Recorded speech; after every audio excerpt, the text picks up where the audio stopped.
نحمده ونصلي على رسوله الكريم اما بعد فاعوذ بالله من الشيطان الرجيم بسم الله الرحمن الرحيم رب اشرح لي صدري ويسر لي امري واحلل عقدة من لساني يفقهوا قولي۔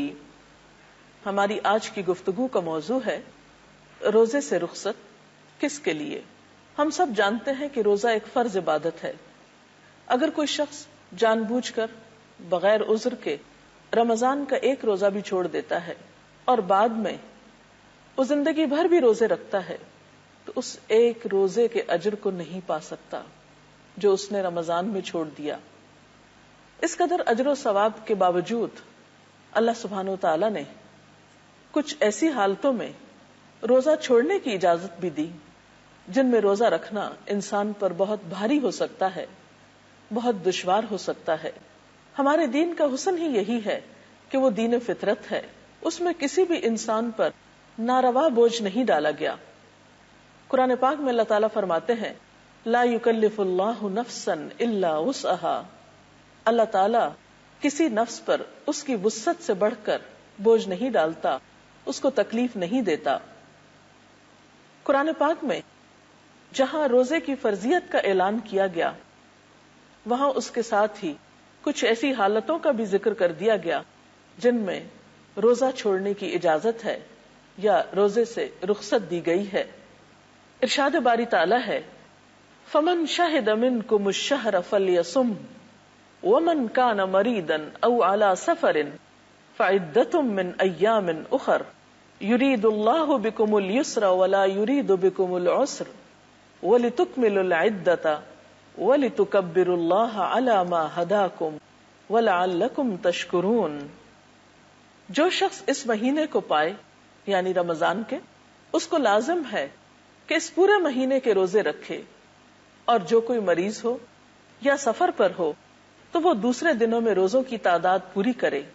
اللہ تعالیٰ تمہارے ساتھ نرمی کرنا چاہتا ہے، سختی کرنا نہیں چاہتا، اس لیے یہ طریقہ تمہیں بتایا جا رہا ہے کہ تم روزوں کی تعداد پوری کر سکو، اور جس ہدایت سے اللہ نے تمہیں سرفراز کیا ہے اس پر اللہ کی بڑائی کا اظہار اور اعتراف کرو اور شکر گزار بنو۔ گویا یہ اللہ تعالیٰ کی طرف سے ایک نعمت ہے کہ روزہ رکھ کر اس نے ہمیں اجر کمانے کا موقع دیا، اور پھر مشکل وقت میں روزہ چھوڑ کر بعد میں پورا کرنے کی سہولت فراہم کی۔ یہ سب نعمتیں دراصل اس کا احسان ہے ہم پر، اور ویسے بھی اگر ہم دیکھیں تو ہمارا دین دین فطرت ہے۔ اس میں جو بھی احکامات دیے گئے ہیں وہ انسان کی وسعت کے مطابق ہیں، جیسا کہ اسی آیت میں فرمایا گیا یرید اللہ بکم اليسر، اللہ تمہارے لیے آسانی چاہتا ہے، ولا یرید بکم العسر، اور تمہارے لیے تنگی کا ارادہ نہیں رکھتا، یعنی روزے کا حکم دے کر وہ تمہیں پریشان نہیں کرتا اگر تم میں روزہ رکھنے کی وسعت یا سکت نہیں۔ اسی طرح ہم دیکھتے ہیں کہ نبی صلی اللہ علیہ وسلم نے فرمایا الدین یسر، دین آسانی ہے، اور آپ نے اپنے صحابہ سے بھی خطاب فرمایا کہ وہ لوگوں کے لیے آسانی پیدا کیا کریں، یسروا ولا تعسروا وبشروا ولا تنفروا، کہ لوگوں کو دین کے احکامات بتانے میں آسانی پیدا کیا کرو اور تنگی پیدا نہ کیا کرو، خوشخبری دیا کرو اور بھگایا مت کرو یا نفرت نہ دلایا کرو۔ اسی طرح ہم دیکھتے ہیں کہ قرآن پاک میں اللہ تعالیٰ فرماتے ہیں ما جعل علیکم فی الدین من حرج، کہ اس نے دین کے معاملے میں تم پر کوئی تنگی نہیں رکھی۔ گویا ہمارے دین میں جہاں پابندیاں ہیں، نظم و ضبط ہے، ڈسپلن ہے، وہاں مجبور، کمزور، بیمار لوگوں کی رعایت بھی رکھی گئی ہے۔ تو اس آیت کی روشنی میں ہم دیکھتے ہیں کہ روزہ چھوڑنے کی رعایت خاص طور پر مسافر کے لیے ہے۔ اس سلسلے میں ایک حدیث بھی ہمارے سامنے ہے۔ حضرت عائشہ رضی اللہ تعالی عنہا سے روایت ہے کہ حمزہ بن عمرو اسلمی نے نبی اکرم صلی اللہ علیہ وسلم سے پوچھا کیا میں سفر میں روزہ رکھوں، اور وہ کثرت سے روزہ رکھنے والے تھے، تو آپ صلی اللہ علیہ وسلم نے فرمایا اگر چاہے تو رکھ، چاہے تو نہ رکھ۔ گویا اس معاملے میں چوائس دے دی گئی کہ جو شخص استطاعت رکھتا ہو وہ روزہ رکھ بھی سکتا ہے، اور جو چھوڑنا چاہتا ہو وہ چھوڑ بھی سکتا ہے۔ صحابہ کرام کا طرز عمل ہمیں کچھ یوں پتہ چلتا ہے کہ ان میں سے بعض لوگ روزہ رکھا کرتے تھے اور بعض نہیں رکھتے تھے، لیکن اس کے باوجود کوئی ایک دوسرے کو برا بھلا نہیں کہتا تھا۔ صحیح مسلم کی روایت میں آتا ہے، حضرت ابو سعید خدری بیان کرتے ہیں کہ ہم 16ویں روزے نبی صلی اللہ علیہ وسلم کے ساتھ جہاد کے لیے نکلے۔ ہم میں سے بعض لوگوں نے روزہ رکھا اور بعض لوگوں نے چھوڑ دیا۔ نہ روزہ دار نے بے روزہ پر اعتراض کیا اور نہ بے روز نے روزہ دار پر کوئی اعتراض کیا، یعنی دونوں ہی اپنے آپ کو درست سمجھتے تھے اور کوئی کسی پر عیب نہیں لگاتا تھا، چونکہ دونوں حالتیں درست حالتیں تھیں۔ اسی طرح ایک اور روایت میں آتا ہے، حضرت عبداللہ بن عباس روایت کرتے ہیں کہ نبی صلی اللہ علیہ وسلم نے رمضان کے مہینے میں مکہ کا سفر اختیار کیا۔ جب مقام قدید پر پہنچے تو آپ صلی اللہ علیہ وسلم نے روزہ افطار کر دیا اور لوگوں نے بھی ایسا ہی کیا۔ اس سے یہ بھی پتہ چلتا ہے کہ ایک مسافر اگر گھر سے روزہ رکھ لیتا ہے اور سفر میں اس کو نبھانے میں مشقت پاتا ہے تو اسے افطار کی بھی اجازت ہے۔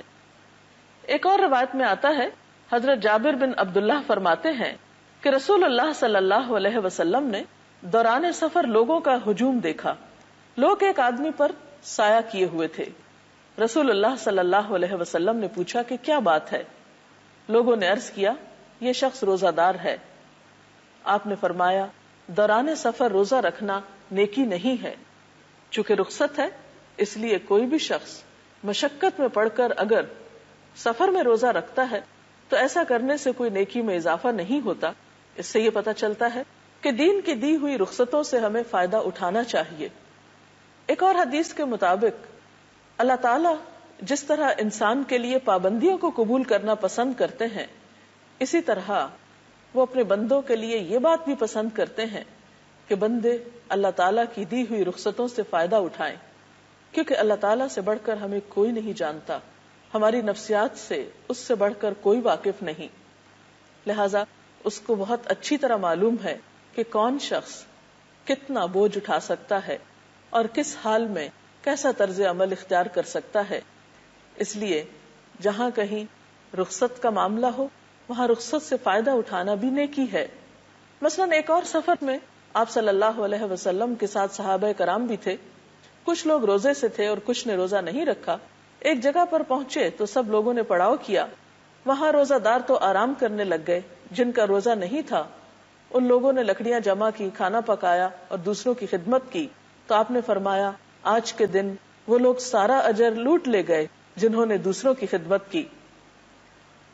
تو اس لیے ہم دیکھتے ہیں کہ کوئی بھی ایسا سفر جس میں روزہ رکھنے میں مشقت ہو، اگر اس میں روزہ نہ رکھا جائے تو اس میں گناہ یا حرج کی بات نہیں ہے۔ قرآن پاک کی اس آیت کی روح سے مسافر کے علاوہ بیمار کو بھی روزہ نہ رکھنے کی رخصت دی گئی ہے، لیکن بیماری کیسی بیماری ہو جس میں انسان روزہ نہ رکھے؟ یقیناً وہ بیماری جس میں روزہ رکھنے پر بیماری میں اضافے کا اندیشہ ہو یا جان جانے کا خطرہ ہو۔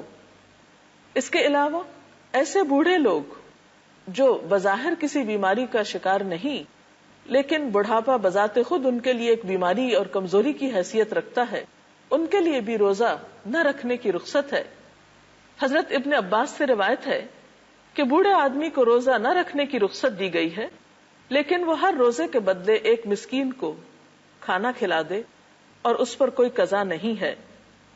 اور بیمار شخص اگر صحت یاب ہو جائے تو عام دنوں میں وہ اپنے روزوں کی قضا رکھ سکتا ہے، یعنی گنتی مکمل کرنا ہوگی، جیسا کہ اس آیت سے بھی پتہ چلتا ہے۔